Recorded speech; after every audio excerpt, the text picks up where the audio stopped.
либо-либо. Before we start, a quick warning.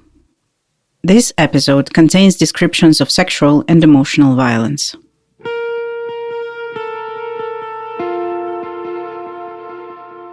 For this podcast, I set out to investigate alleged crimes by two men, Mark Gondelman and Boris Myrson. Along the way, I heard stories about other men, ones who'd mistreated women and children, or turned a blind eye to abuse. It was a complicated network of victims and perpetrators. My researcher Vika made crisscrossing flowcharts and color-coded timelines.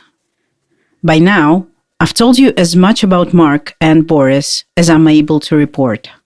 But Vika's diagrams included a third man I haven't mentioned yet.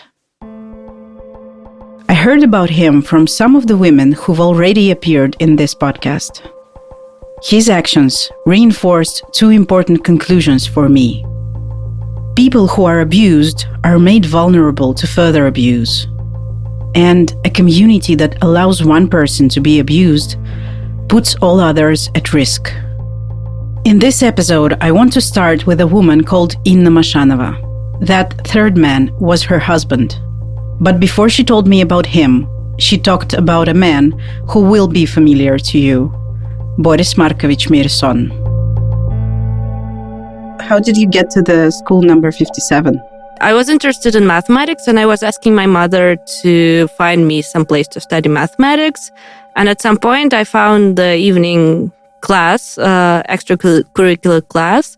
She found it for me, and I started going there in School 57. So I was going there for a year. Then they said, well, we're going to have exams soon. You can go. I was like, okay. And so I got in. Inna enrolled in School 57 in 2004 as a part of the mathematics cohort. Boris Myrson never taught her class, but she knew him through friends. Well, we would talk a little when we would see each other in the corridors of the school. Like, we would flirt. He would make remarks about my clothes, like how what I look like, that I'm attractive. At some point, we started going out for beers together, talking about things. I knew that he was dating a friend of mine at the time.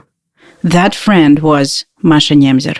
So he was explaining to me how I'm unique, how I'm the only person he would pay such attention to, and I knew that it was bullshit. So it made me feel like, okay, whatever, the guy's bullshitting me. But then I was curious to understand, why would he pay attention to me? What kind of attention he is paying to me? What is behind that? There was a lot of desire to understand how this kind of part of human interaction works for adults. I mean, I was a teenager. I was not really experienced in such things. I didn't know, like, when people want to have sex, does it mean that they like you? Does it mean that they love you? Does it mean that they care about you? And eventually I learned from what he was saying, from how he was phrasing things, that he literally just wanted to have sex. Did you have sex with him? Yes, we had petting in some courtyard in Moscow. I told him about my first sexual experience, and he commented on this, like, first sexual experience really defines. And then I remember after we had sex, I didn't feel happy, because when I have sex, what I really need is an emotional connection. I don't care that much about the basic arousal feelings and things around it. And I mean, especially when I was a teenager, that was important. And he looked at me and said, every animal is sad after having sex. And this was like, now I think about it, that this is normalizing, like, my discomfort as something that should be there. It took me maybe several years to understand that, no, if I don't feel comfortable, if I don't feel happy after sex, I don't want to have it. So after that one time, was it your decision to stop having sex with him, or was it his? It was mine. How did you explain it to yourself? It just wasn't interesting because he was lying to me. I'm saying it didn't leave any scar, but it's still a very personal story, and it's still difficult to talk about it. I had to go through this several times with different people to really understand how it works and why it hurts me. And I think that just it's so important to care about people, to pay attention to them, to protect people from this. From Liba Liba, you're listening to The Adults in the Room. My name is Nastya Krasilnikova. This is episode 9, Violation of Everything.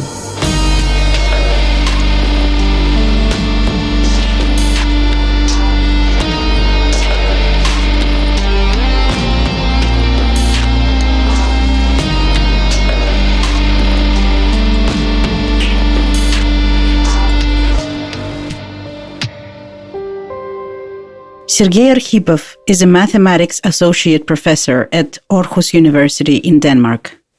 He's 52 years old, and he's an alumnus of School 57.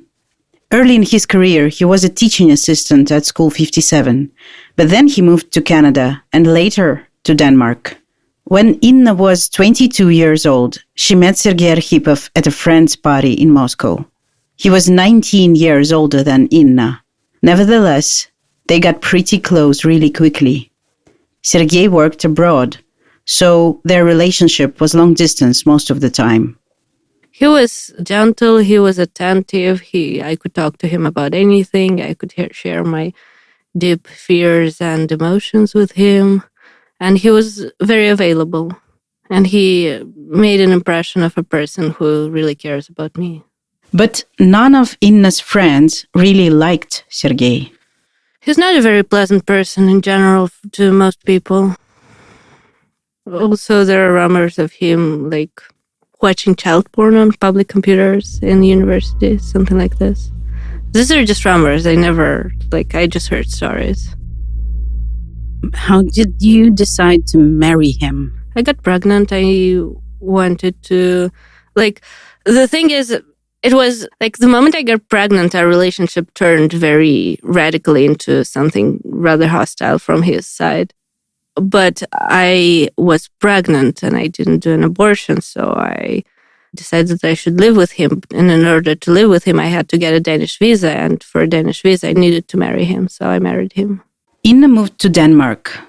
She liked the country, but she didn't like living with Sergei.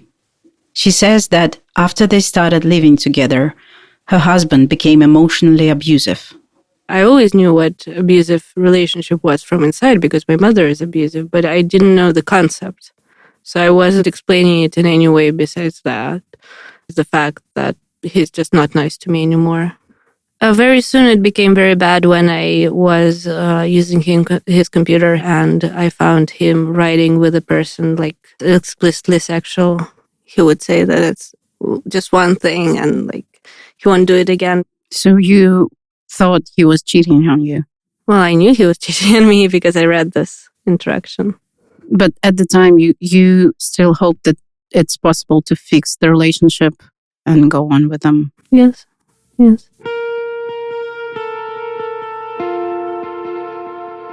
I knew that something was going on for a while online because kind of you can tell when a person is lying to you. Sometimes I would read his messages. Sometimes I would look at his computer screen when he was doing something. So I was trying to understand what was going on. And then when I was giving birth, he left his computer with me in the hospital. And I went through his files and found videos of children, him talking to them in his voice. So was it like a screen recording? Yes, it was a recording of a Skype call. So he was calling children via Skype and doing what? Asking them to undress, talking. It's a mix of sexual and emotional abuse. He would, with me, he would pretend to be caring and attentive. One recording was of children, 10 years old. And then he would ask them to show their asses, to undress, do such things. With older girls, he would be more just having a conversation and then asking them to take off their bra or something. He would ask for explicit photos. Inna also told me that she found Sergei's conversations with an online acquaintance, another man. And they were discussing children and teenagers as though they were just a piece of meat, not a human being with feelings and emotions, just a thing to enjoy. Was it shocking for you? It took me like 9 days to talk to him about what I found out.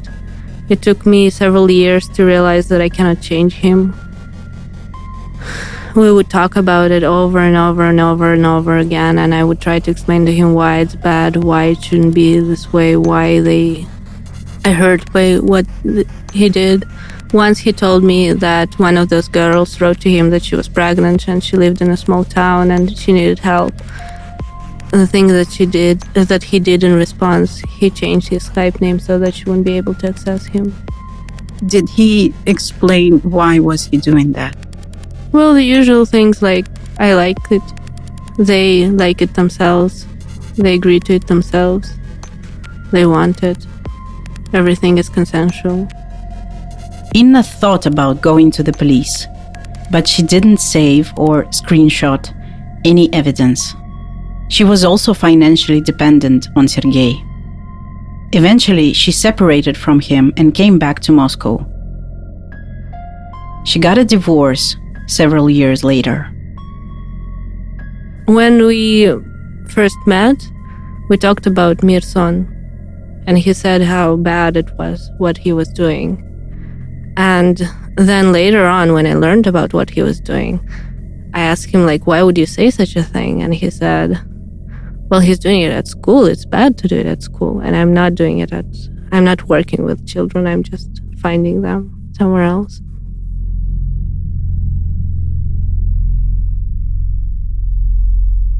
Do you know if he ever tried to do something like that offline? I think so. He told me he never tried to do this, but I think he probably tried to do it, at least not being sexual, but being emotionally close with children. Sarah Bezrukavnikova, who you might remember from the first episodes of my investigation, met Sergei Arkhipov when she was 11 years old. I met him at a math conference in Princeton when I was 11. I was there with my family, who are also mathematicians. My dad was organizing the conference, and Arkhipov was one of the people who were invited. And I pretty quickly developed a crush on him, as much of a crush as an 11-year-old can have on an adult person. And eventually I asked my dad for his email. And my dad, I don't really think, understood what was happening. And he was like, yeah, sure, like, go for it. And we started emailing pretty quickly. And it was, stuff like very sort of superficial, like short emails about what we're doing. It wasn't, an everyday, like long thoughts and feelings kind of email. It was very brief, very friendly and jokey. But to me at the time, it meant a lot that he would email me. So when Sarah met Mark Gondelman a year later, Mark wasn't the first grown-up man who was grooming her into a relationship.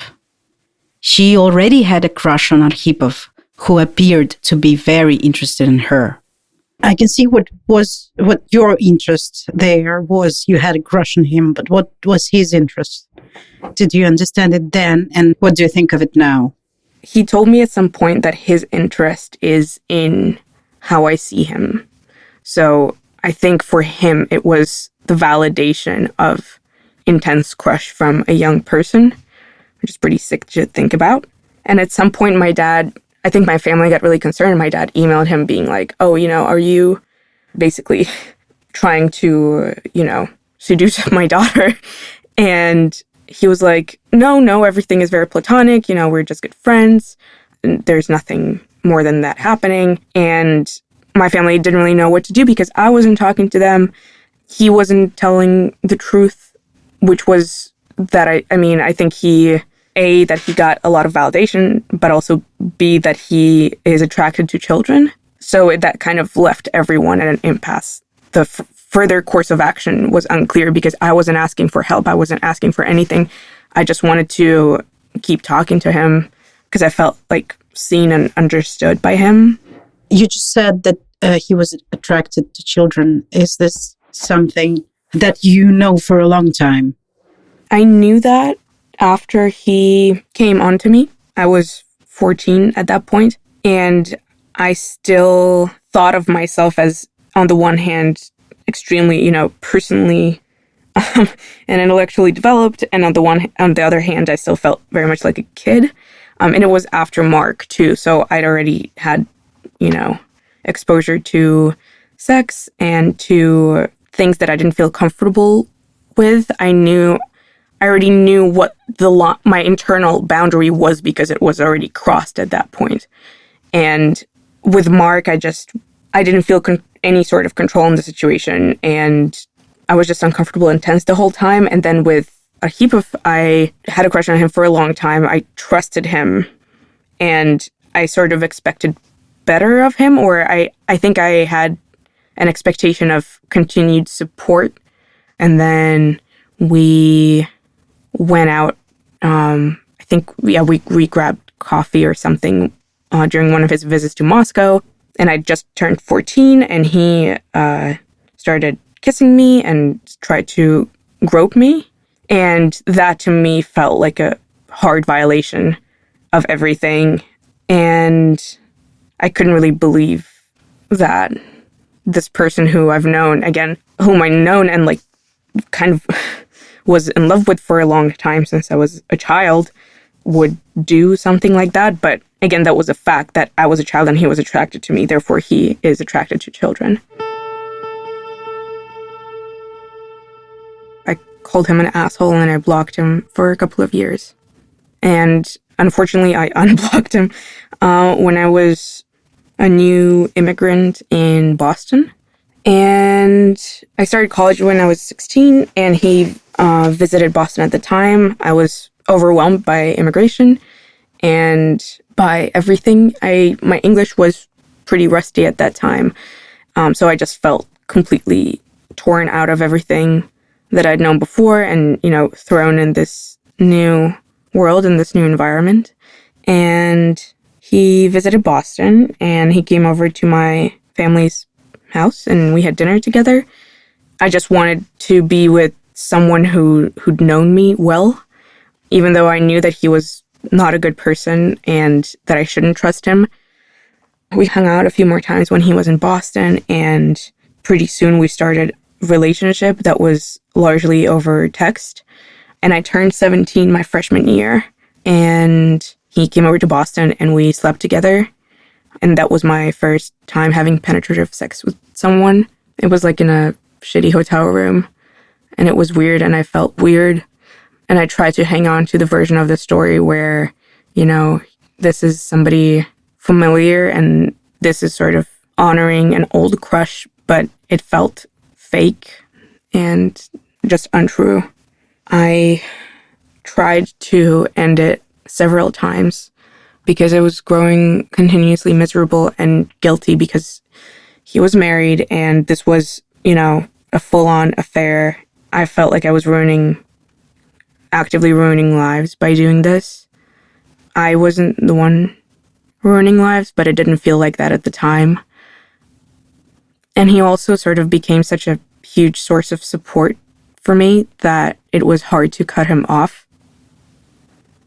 But again, I keep finding things out about him that just make my skin crawl.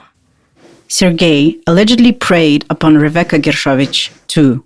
So I met him because I was friends with Sarah, and at some point I commented something under her post in VK, and he responded, and we had some nonsensical little, conversation chat about whatever she posted. I don't even remember what it was. And then later he added me to friends in VK saying that Sarah has been talking about you and saying that you're a cool person in essence. And for me, if Sarah, hearing the name Sarah was a really good introduction. Did you ever see him or meet him in the school? Was he coming there as a teacher or? At the point when he met me, no. But he also used to teach at the school, and he used to tell me stories about how we were all young and we liked to start flirting with a girl we were teaching as students when we would come and help in the math classes and stuff like that. So would you say that he was preying on young girls and getting access to them using his access to the school? Yeah, definitely. That's how he was preying on young girls. I think that's also, like, I think he had a lot of internal information about the school too, and that was helping him to get to us. Like, if he was an outsider, being from the same school establishes some sort of level of trust. Sergei started talking to a 16-year-old Rebecca about rock music. It was in 2014. And then in the late autumn or winter of my 11th grade, he came to Moscow and he asked me if I would like to meet up in person and we could go drink some tea in a cafe, which is what I did.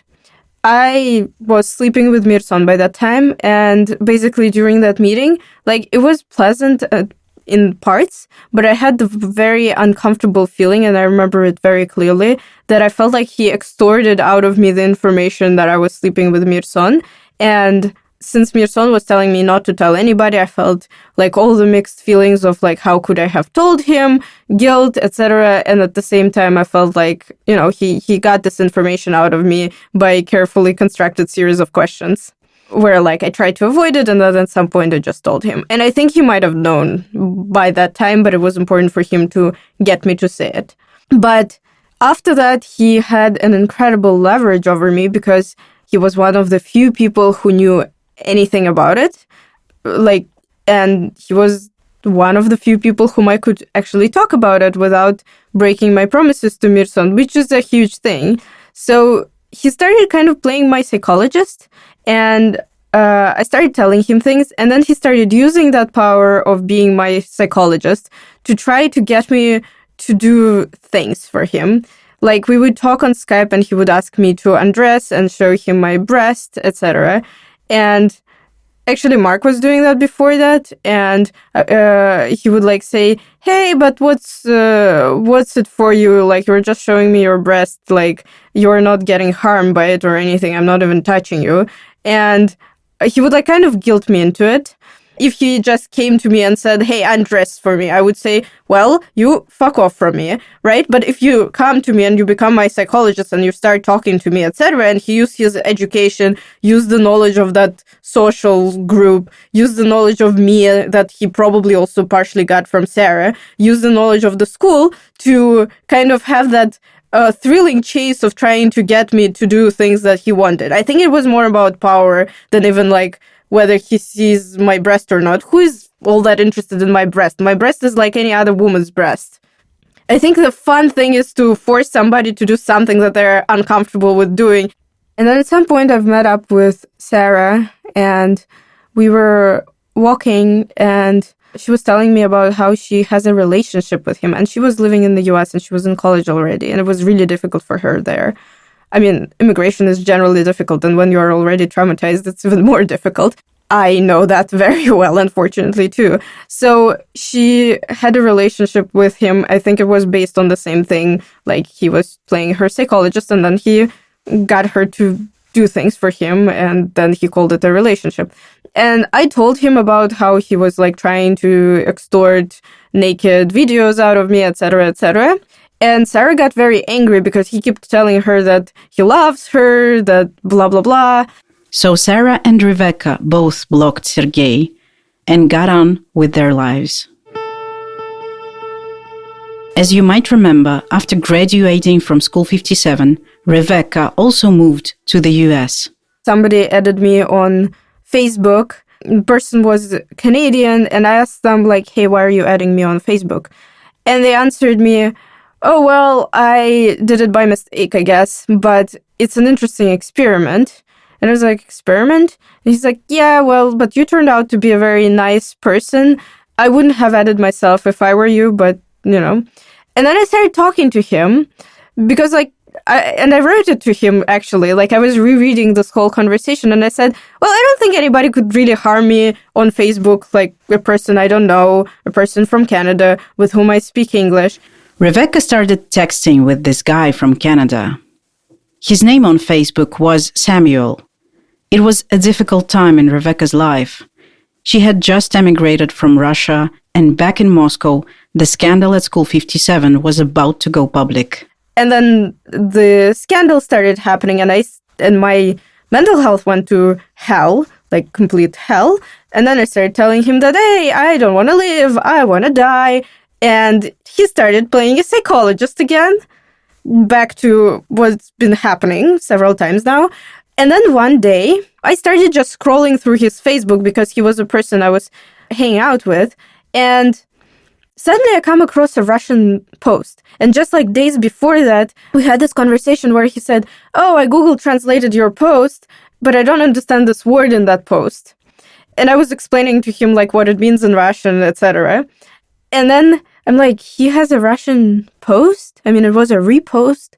And I'm like, that's weird. And then I see that like he has very few friends, but he actually has a friend or two that are common with me. And I'm like, that's weird. And then it suddenly clicks for me. He is saying that he's Canadian. And I know that this guy taught in the University of Toronto. So it's probably him. So Samuel, who befriended Rebecca on Facebook, turned out to be Sergei Arkhipov.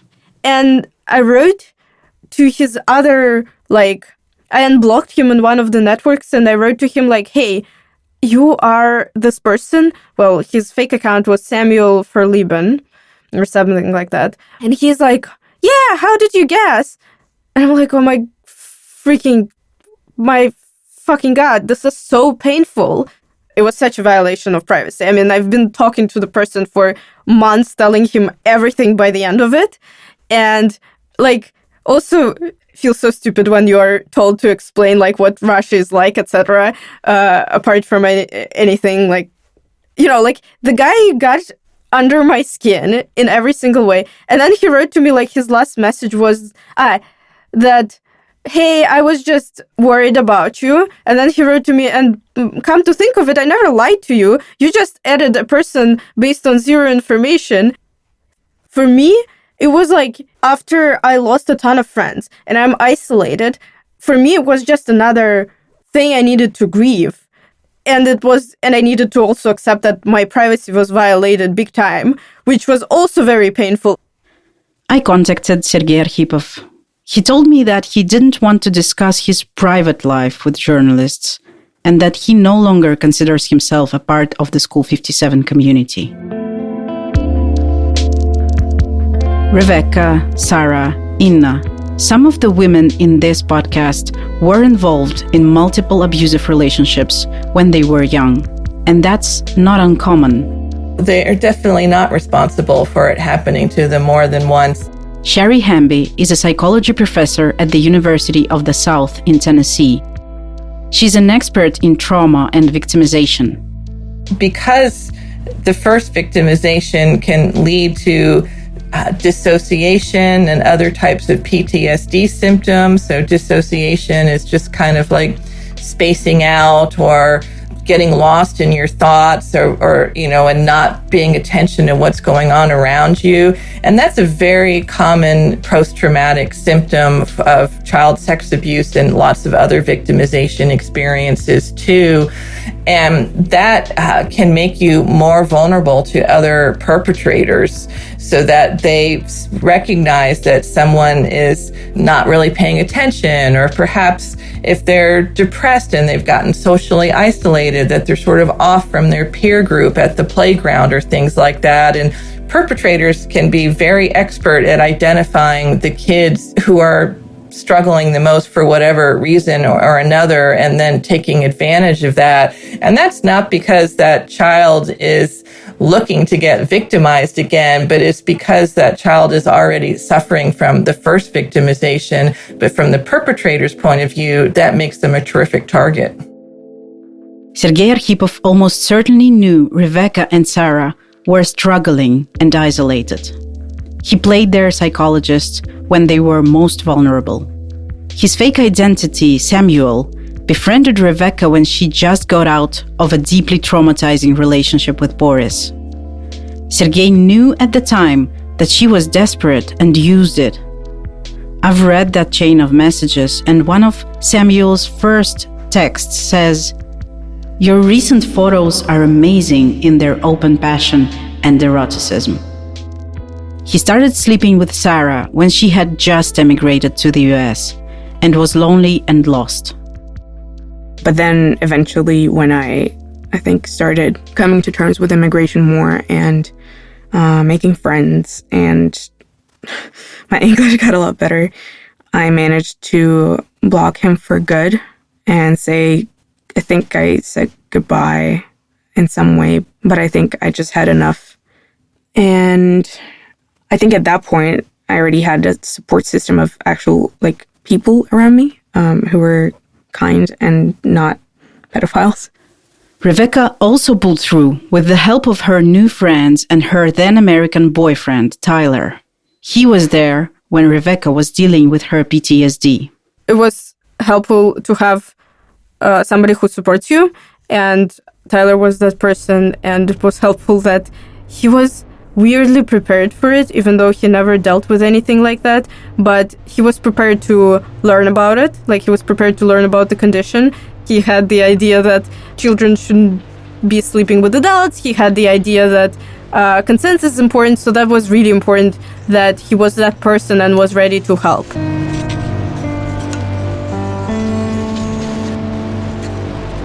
Adults shouldn't be sleeping with children.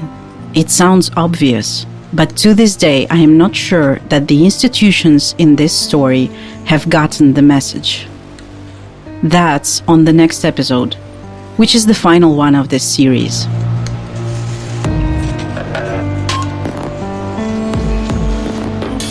The Adults in the Room is produced by Liba Liba Studio. All episodes are out now, so you can play the next one right away. This podcast has a website where you can find additional visual materials collected throughout our investigation and feedback contacts. The link is in the description box. This show is hosted, reported, and written by me, Nastya Krasilnikova. A huge thank you to my colleagues, researcher and fact-checker Vika Labanova, producers and editors Nastya Medvedeva, Sam Colbert, and Dasha Cherkudinova, composer and sound designer Ildar Fatahov, and the head of Liba Liba, Lika Kramer.